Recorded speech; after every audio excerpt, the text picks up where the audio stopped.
นี่ลูกอย่าให้ใครมาบอกลูกว่าลูกทำนั่นทำนี่ไม่ได้ แม้แต่พ่อเข้าใจไหมเข้าใจอะ เมื่อลูกมีความฝันลูกต้องปกป้องมันคนที่ทำอะไรไม่ได้เขาจะบอกว่าลูกก็ทำไม่ได้ด้วย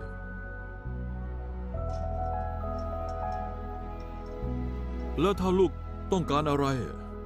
จงเอามาให้ได้